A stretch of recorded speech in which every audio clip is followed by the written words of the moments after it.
You're listening to Career Compass with Patrick and Cha-Cha on Base 101.1 FM. We have the almighty HR in the studio. Pato is here. Lagos, you are welcome. It's another brand new Monday. Welcome. Thank you. I was waiting for my applause. I knew you were waiting for it. I knew you were waiting for it. So welcome. How was your weekend, first of all? Always low key. We saw how you were decked up on Friday. So you giant, you were ready for the weekend. I was ready, but let's keep what happened in Rome. The weekend there. Rome. Okay. Let's leave that. So we're talking today about, well, not the office environment, but what happens after your office life or office environment is over. First of all, I'd say that personally, I've never lost a job. I've never been in a space where I was fired or let go. I've always been the one that said, bye, I can't deal with y'all no more. Or if somebody, I've had a situation where one of the years where I ran the restaurant, the first restaurant I did run. So there was like, when I got there, the sales were low. Me joining them, I increased the sales, I increased popularity, I changed so many things there. You did? I did. I've Many done lives, 2 restaurants. many I told you I've lives lived of many Cha-Cha. lives. I've lived Interesting. so this restaurant, at some point they wanted to change stuff, and then they got this external auditor who came in, and the guy did one thing, and that made me leave. So he was being behind, you know, I can say it on radio, was being that. And then he was, talking to people, just snooping around. He even asked me one time who he should fire because he's trying to appraise. So he was asking me about the on-ground staff and people. And I told him everyone's strengths and weaknesses. So fast forward to some few days of him snooping around. I mean, he would see me come to the restaurant, see me lurking around, but he couldn't point at all what my job was and my importance. So he asked someone, and he said to her, what does this girl do? We need to cut costs. So I want to fire her. And the girl came to me and she goes, oh, be nice to this guy because he wants to fire you because he doesn't know your job. And we all told him that you're the one that is keeping this place at float.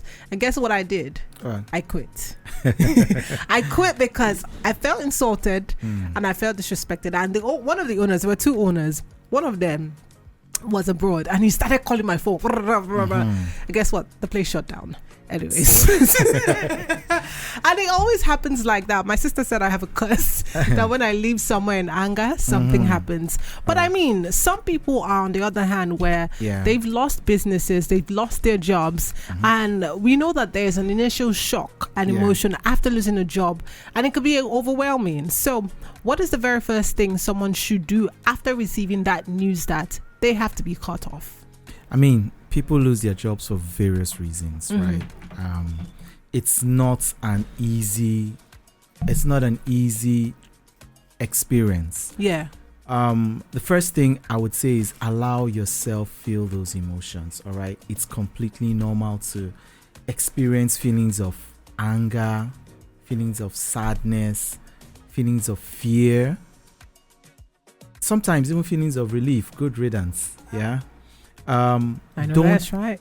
Don't suppress those feelings, right? We are human beings, and my first advice is let those feelings run their course, right? Give yourself time for your mind to process what has just happened. I mean, you're going to wake up tomorrow morning and you don't need to hit the traffic.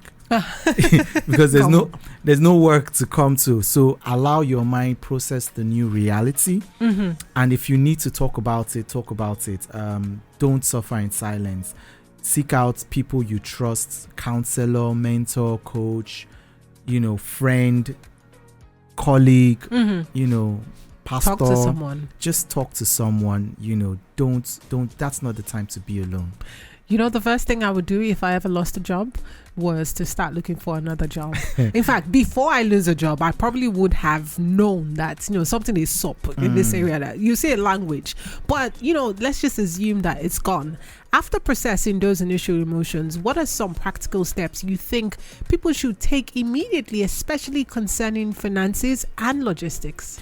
Yeah, so, I mean, if it happens, right? So I think the first practical step is assess your finances, okay?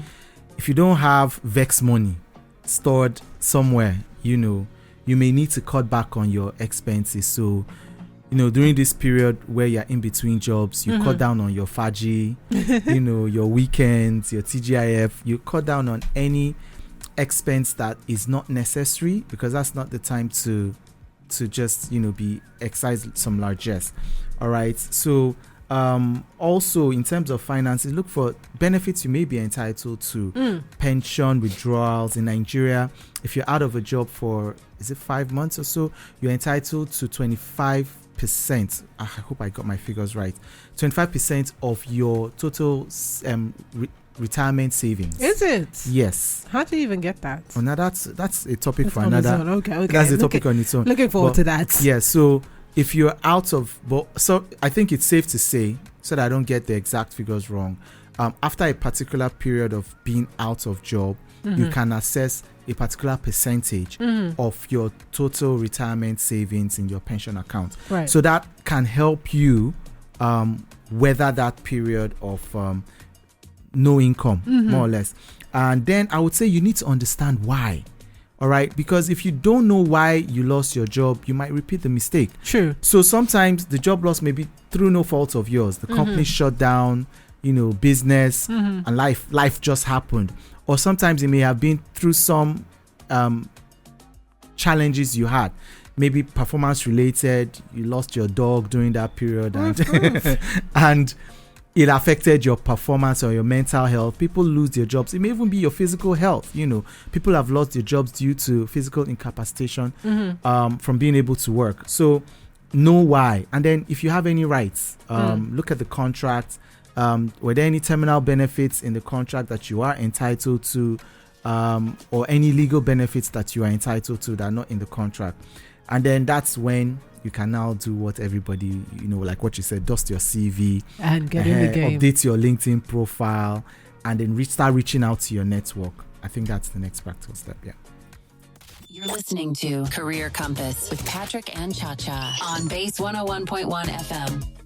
Let's talk Lagos. See, a lot of times you've lost your job, or maybe you don't even have a job at all, and you decide that you're going to start searching for one.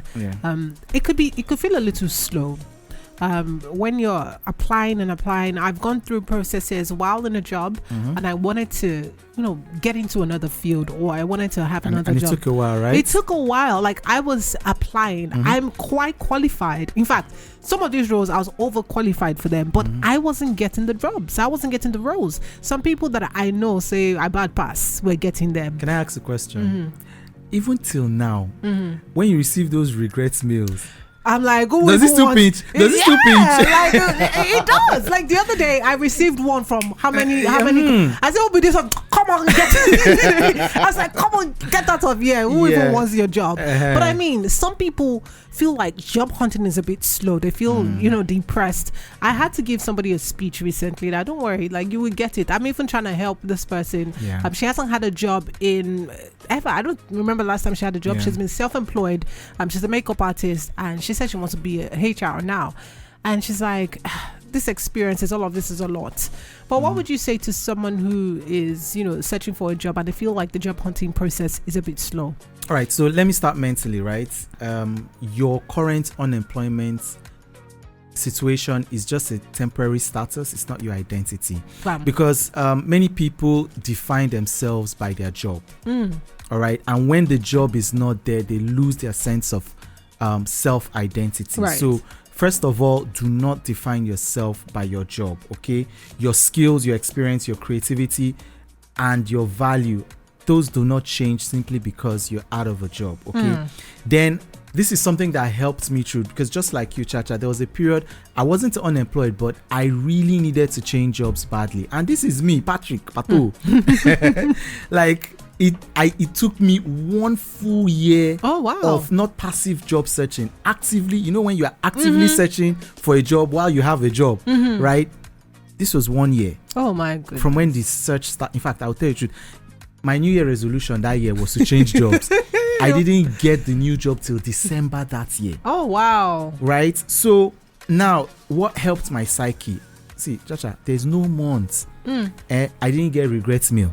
Like 2, 3, 4, or 5 regret mails in a month, because every day I'm applying. Were you doubting yourself at some point that am I not good enough? Yes. Initially, I started doubting myself, but I now had to reframe things and look at things from a different perspective. And this is the perspective that helped me. So at some point, I started just being grateful. I said, look, there's so many people out there that do not even see jobs to apply for. Literally every other day, I see vacancies and I'm applying for vacancies. There's so many people that apply for vacancies and are not called for interviews. Right. Literally every month of the year, I was called for 1, 2, or even 3 interviews, be it physically or virtually. So I said, oh, thank God I'm even seeing jobs to apply for. Thank God I'm being even called for interviews. Some of these interviews, we got to offer stage and we were not able to align with regards to my expectations, the budget, and other terms and conditions of employment. I said, oh, thank God I am even getting to negotiating stage. An experience. And yes. That. So my prayer was just that, oh God, I just want the one single job that you have planned for me. And I believe when it's your time, I will get that particular offer that matters to me. So that little, shift in mindset, it helped me weather the process, you know. And the process was no longer as negative as it initially was. All right. One of the most frustrating things in the whole application or job hunting process is when you feel ghosted. You know, that silence can be so loud. When you have applied, you've been called for the interview, and then they didn't silence. say anything. Silence. You know, it's best when you get a regret mail and then there's closure. When there's no closure and you're resisting the urge to start stalking. Start stalking. Texting. You know, not just, you're stalking them. You're, sending them prayers in the morning, greeting them. I just said I should check in on you. You know, you're resisting that urge not to seem desperate, right? Because the silence can be so disconcerting. So, I just say, look, resist the urge to stalk, right? You devalue yourself. You risk devaluing yourself when the time comes to hit the negotiation table. Because I'll tell you this from a personal point of view. We recruiters can smell desperation. Right. And once we smell desperation, we lowball you. Because we know that, hey, you take it. You need it more. It seems like you need this more than we need you. Right? So you're not as leveraged as you should be in the negotiation You're not process. going to hear this anywhere. You're hearing from the horse's mouth. What your HR will not tell you. All right. He's telling us now. Yes. So don't present yourself desperate to any recruiter. Right. Surround yourself with positivity. Keep encouraging yourself. Whatever. You know this Sound of Music song back in the. These are a few of my favorite things. Please, you have to complete that song. When the dogs bite, when the sting, when I'm feeling sad, I just remember. You know the song? Oh, and then I don't feel. Wow. Yeah, so. We'll give you a deal. Maybe Boss is listening. So surround yourself with things that will lift up your spirit. Music, friends, positive messages, and then use the waiting period wisely. Look, upskill, reskill. Grab a new certification, volunteer. And finally, just be kind to yourself. Look, we've all been there, right? Job hunting is emotionally tasking. It is. Talking about job hunting, I remember when my brother, he had a long time looking for a job. He got several jobs. He was even in a job already. He had gotten one, but he just found out that he had a hobby of still applying for jobs after he got the professional job applicants. He paused one day, and then I was with him, and then he paused and he just looked at me and he goes, do you know that I just picked up my laptop and I've been applying for jobs? I forgot I already had one. And yes, he was like that. You form the habit of applying for jobs. He's still doing that. He does it passively now, just for the fun of it, to see what he can get. Yeah, I get it. Still on losing your job. say for instance I lost my job today, God forbid, but just in case, because anything can happen, you can never, people need to remember, God forbid. yes, God forbid. people need to remember that you're replaceable. Don't feel like you're the baddest and you'll be comfortable. They can change it for you anytime. But just in case it happened, how do I rebuild with intention after a job loss? I mean, how do I just get myself back? Because it could be depressing. You could feel unwanted. You could feel a letdown. There's so many negative emotions to that. So how do I, fine tune my mind and rebuild with intention? All right. So the first step is, I say start from your network. Okay. So you need to reconnect. Sometimes we get so drawn into the world of our work that we lose touch with our network. I've made that mistake before, and I promised myself that no job would take me away from my network. Right. All right. So your former colleagues, mentors, industry peers, these are the people that can give you referrals. All right. Attend events, right? In person, virtual, church events, social events, TGIF, whatever it is, right? This is not the time to recluse yourself from the world. Okay, put yourself out there, meet people, and things, magic can happen. Right. All right. Leverage social media should be your best friend. All right. Share insights, comment on posts, engage in professional groups. All right. And then be open to exploring new opportunities. So maybe you lost your job as a finance accountant, for example. All right. And then there's an opening somewhere for an auditor. All right. It's not exactly the same job, but maybe it's a job within the same family of jobs. All right. So be open to new opportunities. It may be within the same job family or in a completely new job family entirely. All right. Just keep an open mind. Some job search strategies that should be at the tips of your fingers, job boards. Look, LinkedIn, Indeed, Glassdoor should be your home screen. Right. Once you open your laptop, in fact, the apps, LinkedIn, is it LinkedIn Jobs? The app, LinkedIn Jobs, right there. Glassdoor Jobs, and Indeed. All those apps should be on your home screen on your phone, right? On your laptop, those 3 tabs should be your favorites. Okay. So set up alerts for roles that you're interested in. Are you aware that? So if you're interested in the role of, give me a role. PR, okay, PR manager. You can set up on LinkedIn, on Glassdoor, Indeed. You can set up specific alerts. So anytime any job is posted or advertised that matches your search requirements, you immediately get a notification. And if you're a premium subscriber, you are amongst the first set of people to get notified on upon the availability of such job roles. And then you must connect with recruiters. Make intentionally make friends. I remember during the period I was working but actively searching. Look, if you have recruiter on your job title on LinkedIn, immediately I send you connection request. So when you advertise vacancy, I'm in your network. Do you understand? Oh my God. Yes. So recruiters should be your friends. If you're in a WhatsApp group, anybody's a recruiter there, just introduce yourself. Hello, my name is. I want to go say desperate. No, I mean, just you're putting yourself out there, right? Okay? The forefront, so that people can remember you. Exactly. Upskill or pivots. I mean, change is the only constant in life. Absolutely. So reskill yourself, ready for change, and then you may want to explore an alternative career path. Entrepreneurship is there. Start a side gig, volunteer. I mean, just do something. Don't be idle. Very well said. Interestingly, imagine I know every time during a job interview they will ask you, why did you leave your former place of work?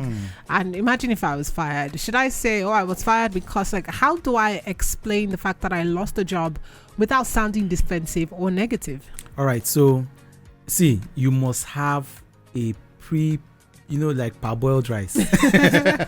Okay, like Indomie that has already been packaged. You should have a ready-made response for that question. Expect the question, have a ready-made response for it. should I share this one? You should. We're on air, but everybody listening will keep my secret, right? So there was a period I just joined the company, and within a month plus of joining the company, I knew I made a mistake. And I wanted out. So immediately within a month of joining the company, I started putting myself out there, and I started getting calls for interviews, and I already had my ready-made answer. So when they asked, oh, you just joined this company not so long ago, why do you want to leave so soon? I said, they are transferring me out of state, and my family doesn't want to move. My family doesn't want to. It was not entirely untrue, right? It's a shade of gray. It's not black or white. Right, it's just in between. Yeah, in between. So yeah, my family doesn't want to move, and my family is important to me. I don't mind commuting, traveling and coming back, but I do mind being posted permanently away from my family. And that was a sellable story. So I'm not telling you to lie, but I'm just saying you need a very sellable story that does not in any way speak negative about your current or your previous employer. It is just leaves a bad taste in the mouth when you speak ill of your current or previous employer to a prospective employer. It would never be to your advantage. I repeat, even if that person is the devil wearing Prada, right? Never ever speak negative or ill of an employer to a prospective employer. It will never sell you, okay? And then you can highlight growth. So during the period of your time off, you acquired this certification, you bagged the masters, you volunteered, you gain experience and exposure in this and that, just showing that you added value to yourself during the period you were in between jobs. Okay, emphasize the fact that you're over that and you're ready to take on the next challenge. And look, practice your answer. I said it, rehearse it, practice it. Expect this question. So once the question comes, you just pull out your parboiled rice and serve. All right. I mean, so curious, do you think a job loss can be a hidden opportunity? Do you think that someone loses a job and it just opens things for them? All right. So the first thing I'd say is yes. So now the golden handcuffs are off, right? You're no longer tied to that particular paycheck. Many people are in jobs that they are severely dissatisfied with. But because the pay is there, sometimes the pay is even fantastic, and they're stuck there in those golden handcuffs and they cannot, find a way out. So, I mean, if life makes that decision that you would never have made for yourself, it would then give you time to think. Right? Okay, so without that daily grind, you now have the mental space to ask, okay, if money were not an issue, what would you do? Right? So Chacha, if you had all the money in the world, what would you do? Would you still do this job? Absolutely, I would. That's a good sign. I absolutely would. That's a very, very good sign. I enjoy my job. I enjoy the media. I probably will have like a state-of-the-art studio doing live shows. Wow. I would do the then same job. You're in your ikigai. I don't know what that is, but it's a Japanese word that says where your passion, your purpose, and your economic value align. So you're one of those rare people who have found their ikigai. You're doing what now. You found what you love doing, yes, and what you can get paid doing. But that's a wonderful combination. Not everybody are privileged to I have will such applaud myself, Joe. And then finally, a job loss could give you clarity. I mean, so it strips away that illusion of stability. Look, there is no, you say job security. There is no security in this world. No job can give you security. You are your own security, right? So it will force you to evaluate really what truly matters in your life. Thank you. You're listening to Career Compass with Patrick and Chacha on Base 101.1 FM.